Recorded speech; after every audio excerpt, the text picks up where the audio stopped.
Shalom Uvracha, everybody. Shavua Tov. So I hope you had a great Shabbat. We are now falling on the days of Shavua Shechalbo. This is going to be the week before Tisha B'Av. So there's only today and then tomorrow night. Monday night will be Tisha B'Av. So we have to know that Tisha B'Av is a very, very sad and very tragic day for Am Yisrael. And we're all going to mourn, and we're going to pray to Hashem that He can restore us back to the Bet Hamikdash, back to having our land, back to having the Torah and the Mitzvot like it was supposed to be. So we have to learn today. We're going to learn some of the halachot of Tisha B'Av and what does it mean Tisha B'Av. The 9 day of Av. So Amru Chachamim b'Mishnah. This is based on the Penenei Halacha. Amru Chachamim b'Mishnah. Hamisha devarim iru et avotenu b'Tisha B'Av. Chachamim said in Masechet Ta'anit Kav Vav Amud Bet that there are 5 things that happened on Tisha B'Av. Nigzar al avotenu shelo yichanesu la'aretz.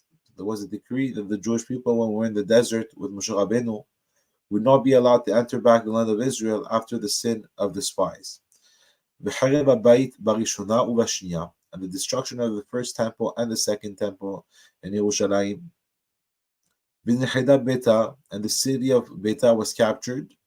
And the city of Yerushalayim was plowed, was totally destroyed, and it was plowed over to make it that there was as if there was no remembrance of the Jews and Am Yisrael living there. So the first event that happened, the first tragic event, was in the generation of the Midbar, of the desert.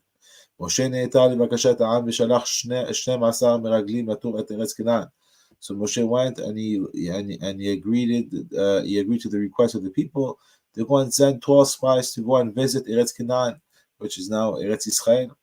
And when those spies came back after visiting the land, so there were 10 spies who spoke negatively, who spoke evil things about the land. And they went and it changed the heart of the people. It changed the heart of the people from being so happy and so excited to go inside the land of Eretz Yisrael, to go and serve HaKadosh Baruch Hu, to being scared and to not wanting to go inside. They said, we will not be able to conquer the land of Canaan because the people who live there are very strong and there's giants. So the whole nation broke out into loud cries that night, and all night they cried. And they complained to Moshe and Aaron, Kol Bnei Israel, all the Jewish people. And the entire assembly said, we couldn't die in Mitzrayim, or Bamidbar, or in the desert. So why didn't we die in the desert or in Mitzrayim? So why is Hashem bringing us now to this land? So we will go and die out by the sword. And our wives and our kids will be taken for spoils. It will be better off for us to return to Mitzrayim, to this land that was so horrible to us, that they tortured us, that took our kids and threw them in the Nile. So they didn't say that, but just Mitzrayim was a horrible place for the Jewish people. And then one told this fellow, come, we're going to go head out to Mitzrayim. However, from the 12 spies, there were 2 spies that spoke positively about the land. It was Yehoshua bin Nun and Kalev ben Yefuneh. And what did they say? They rebuked the 10 other spies, and they said, Tova haaretz me'od me'od, right? That the land is exceedingly good. If Hashem desires, He desires us, and He brings us to the land azot, and He gives it to us, a land that is flowing with milk and honey. So if Hashem desires, we'll go and decide this beautiful, delightful land. But we cannot rebel against HaKadosh Baruch Hu. and you have nothing to fear. Of all those people that are in the land, all the Knaanim, you have nothing to fear. Why? Because these are like our bread. Right? These are considered like our bread that we have nothing to be scared of, because HaKadosh Baruch Hu is with us. And since HaKadosh Baruch Hu is with us, then we have nothing to be worried about. And then it continues, אבל דבריהם לא נתקבלו אלא להפר ואמרו כל העדה לרגום אותם באבנים.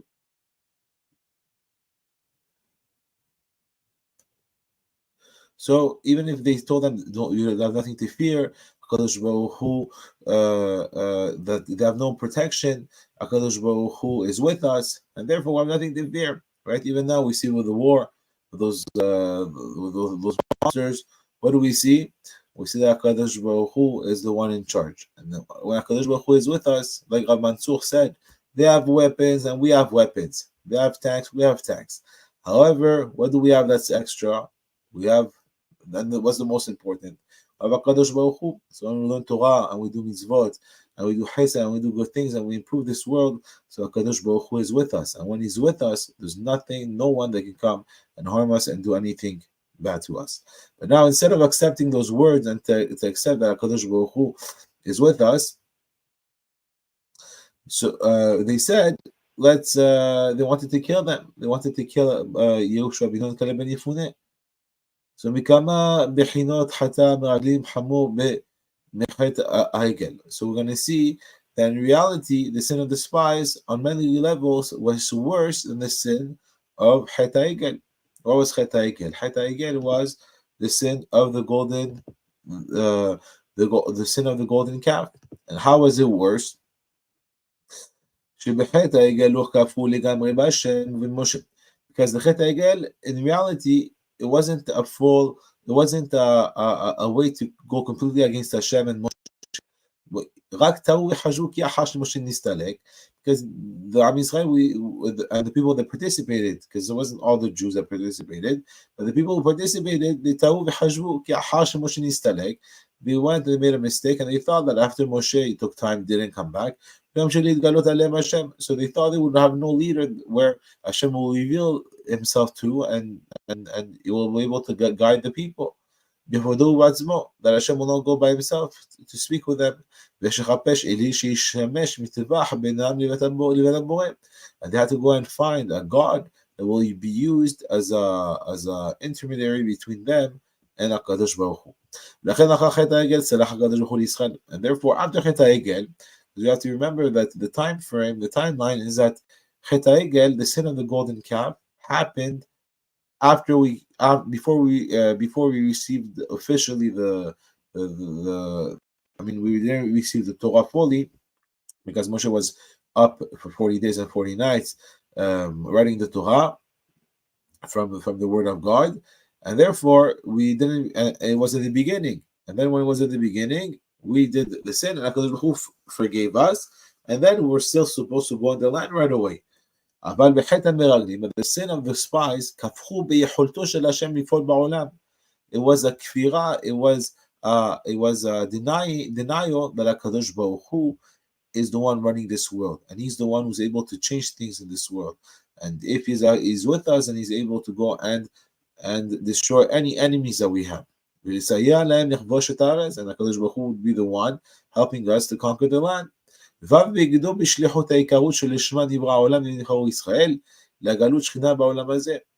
therefore, by deciding not to go into this land, meaning that it was as if that we believed that HaKadosh Baruch Hu wasn't strong enough to bring us in, we just destroyed the whole purpose of this world being created. Why? Because Am Yisrael, we were chosen by HaKadosh Baruch Hu. We were the chosen nation. Why? Because we have to go and ligalot shchinat ba'olam hazeh. We have to go and reveal the Shekhinah of HaKadosh Baruch Hu, the divine presence of Hashem. We have to go and speak about Hashem. We have to go and speak about the wonders of Hashem and all the greatness of HaKadosh Baruch Hu. And therefore, we have to be a light unto the nations. So when now we're faced with a situation where we're scared and and therefore we don't believe in Hashem, then this was really a very, very big haron in our emunah, a very low moment in our faith in Hashem. And also, how do we have this divine presence? How do we reveal this divine presence? So it will be through the land of Eretz Israel. So when we'll enter the land, we'll have the Bet Hamikdash, we'll have the Kohen Gadol, we'll have the Kohanim, we'll have all the halachot that are followed the proper way and properly, then we can be a light to the nations and to the greatest form. And this is why Bezat Hashem, we are waiting and praying for the Mashiach to come, because this Bezat Hashem will be when we'll be able to go back to our land the proper way, without facing any nations against us, without facing any wars, and serving HaKadosh Baruch Hu to the best of our abilities, as well as having the Kohen Gadol, having the prophets, having everybody that, and all the righteous goyim that will also be there, so we can serve HaKadosh Baruch Hu in a proper way. And this is why the sin of the spies was not forgiven. And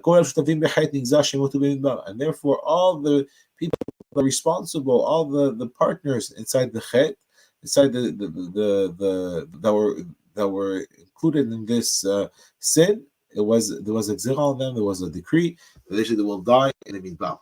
There was only Yehoshua bin Nun and Caleb bin Yefuneh that did not participate in the sin and were able to enter the land, like we saw here in this parasha of Devarim. And now that night, the Meraglim came and the spies came and they said, they brought back their report, their evil report. And they went and disdained and they cried for the land, the delightful land of Eretz Israel. Which day was it? It was the day of Tisha B'Av, the 9th day of Av. HaKadosh Baruch Hu said in Masechet Sanhedrin, page Kuv Dalet, Amud Bet. You cried in vain, you cried for free, there was no reason for you to cry. So I will make you weep for all generations, for generations to come, you will weep. Why? Because when we have good things and we're complaining and we're crying for nothing, then there's no greater sign of ungratefulness. And in that same hour where we cried, there was already a gzera, a decree that the Bet HaMikdash will be destroyed.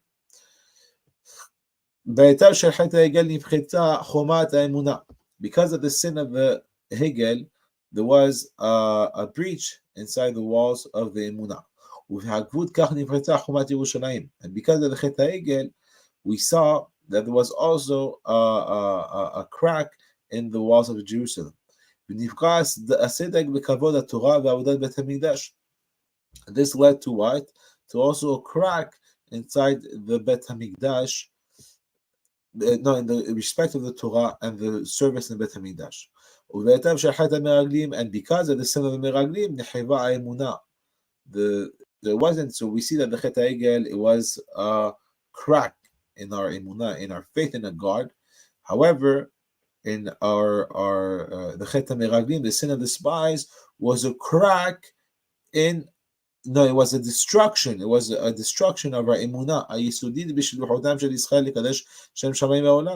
Because our whole point in this world of the Jewish people, why are we here? If someone asks you, what's the purpose of a Jew? What's the purpose of the Am Yisrael? Is to go and to reveal the divine presence of HaKadosh Baruch Hu in this world, to go and let everybody know, to inform people. HaKadosh Baruch Hu is the one running the world. He's the one in charge. He's the one that we have to pray to. He's the one that we have to thank. We have to, if we see nature, we see so many beautiful things. For example, when we speak, humans are the only people with the ability to speak. Why do we have the ability to speak? Why don't monkeys and other species not have the ability to speak? So if we see the larynx, that the larynx is different in the human than in any other animals, and therefore other animals can never come to speak like we speak, never go and build those ideas like we build those ideas. And therefore HaKadosh Baruch Hu gave us our mouths, and we have to use our mouths for a greater purpose of praying to HaKadosh Baruch Hu, of saying good things, of being kind and being nice and delightful people. And therefore we have to use our mouths to go and propagate the Torah and the mitzvot. And therefore when we continue here, and therefore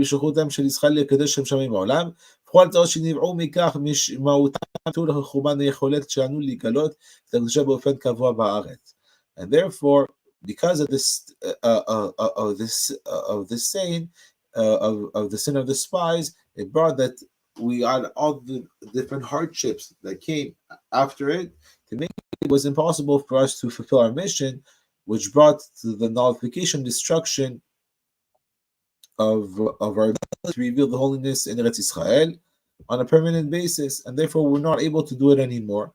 Because also having the land is also a responsibility. Because once we have our land, we're able to. Well, first of all, the land is very holy. This is the land that was promised to us from Abraham. It was promised from Hakadosh Baruch Hu. This is the land where we have the Bet Hamikdash. So all those different things make it that this land is very special. And therefore, once we were not able to fulfill our mission, then it was decreed that we have to go in Galut. And therefore, ביטול חומה יכול שלנו לגלות את הקדושה בגבול הארץ. תחילת נגזר בתשעה באב על אותו הדור שלא ייכנס לארץ. So at the beginning it was a gzera on that specific generation not to enter the land.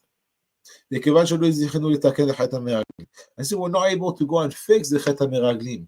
We're not able to go and bring back the divine presence like it was supposed to in the land of Eretz Israel. And we're not back to go and understand that everything is from HaKadosh Baruch Hu, and that He's the one in charge, and He's the one that everything, He's capable to do everything. And therefore, we have to go and pray to Him, and we have to go and serve Him, we have to go and love Him, and we have to go and fear Him. And if we don't do all those tasks and all our responsibilities as Jews, then we do not get the rewards and the honor of having our land and having our Bet HaMikdash. And therefore we're not able to fix the sin of the spies, so it brought to the destruction, it brought the sins and the destruction of the two Bet HaMikdash. And even after that we're not able to fix the sin of the Meraglim.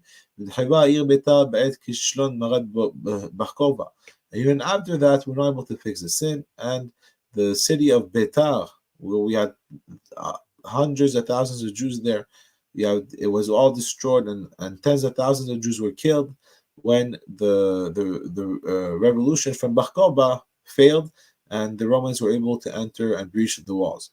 And the city of Yerushalayim was plowed.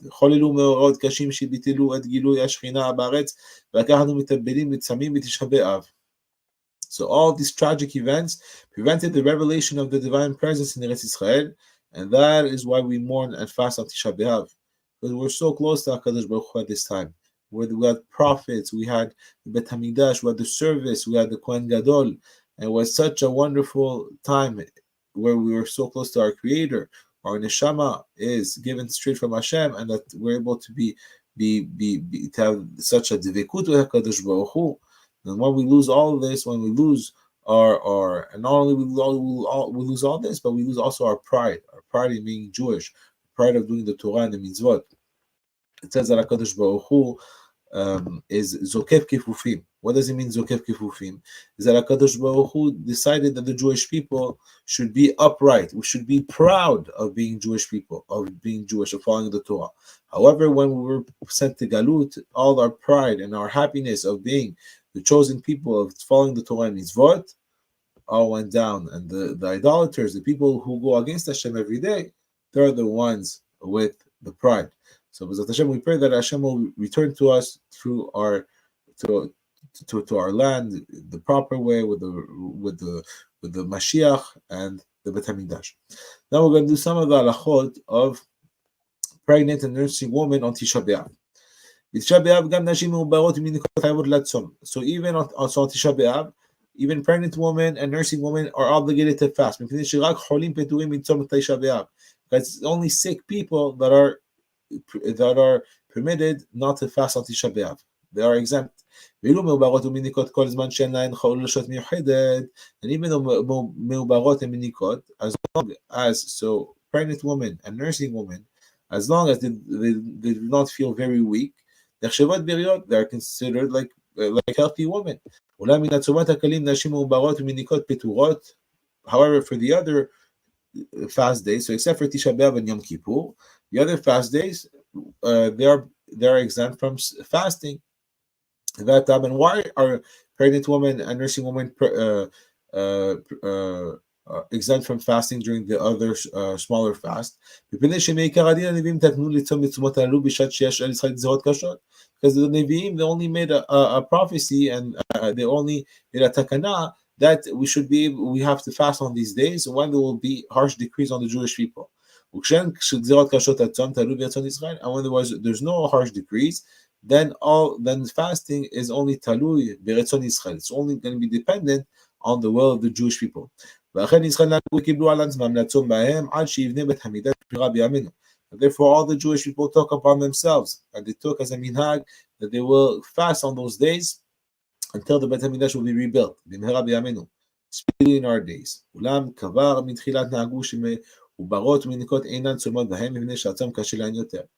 we already have the minhag that the woman should not fast on those days, on the smaller fast days, except Tisha B'Av and Yom Kippur, because it's extra hard for them, and therefore they do not have to go and follow the minhag. However, for the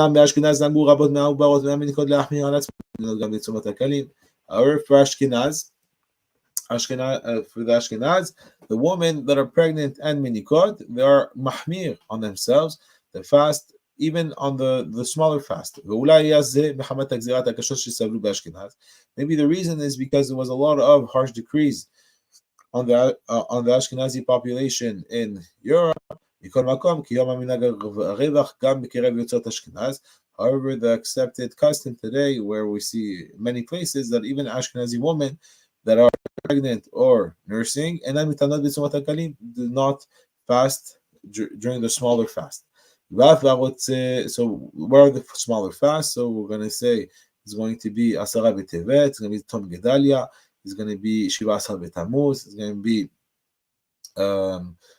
Shiva Asar B'Tamuz, and it's going to be also Ta'anit Esther, for example. So for the minor fast, they won't need to do it. So wait, we said Tzom Gedalia, Asara B'Tevet, Shiva Asar B'Tamuz. Okay, very good. בכל מקום כיום המנהג גם בקרב יוצאי אשכנז שנשים ורוצים להחמיר על עצמם אם יש לה קושי בצום עדיף שלא תתענה ומשעה שאישה יודעת שהיא בהיריון היא פטורה מהצום.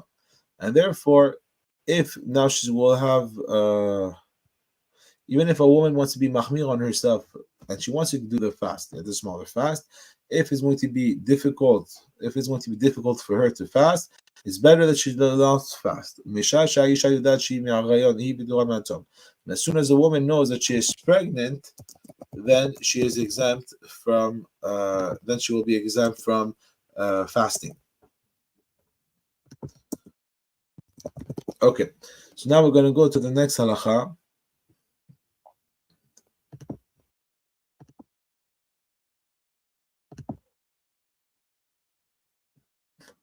Okay. Okay. So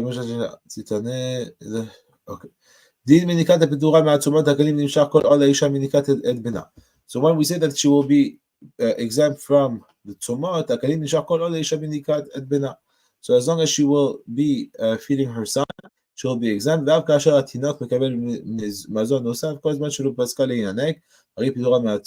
as long as she does not stop nursing, even if he's eating other things, then she's going to be patur. She's going to be petura from fasting.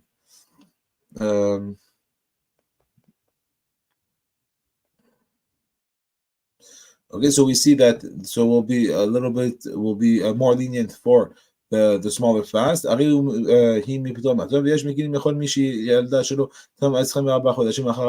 also some that are lenient that will say that for the 24 months after giving birth, that the woman is able to nurse, and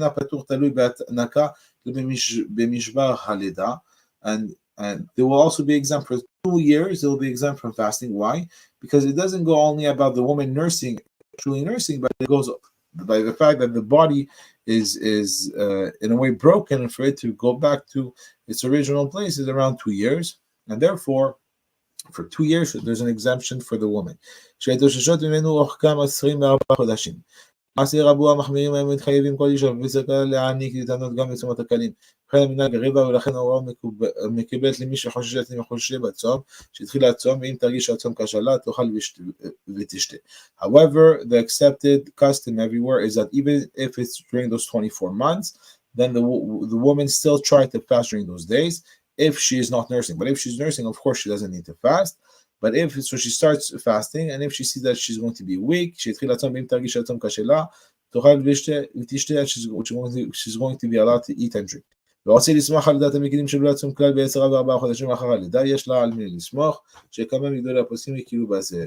However, if for whatever reason the woman wants to be lenient and not to fast at all, then she has what to base herself on, more the like for example Yehavidat the Rav Ovadia Yosef. So thank you for listening, and B'ezrat Hashem, if you have any questions you can let me know. Thank you.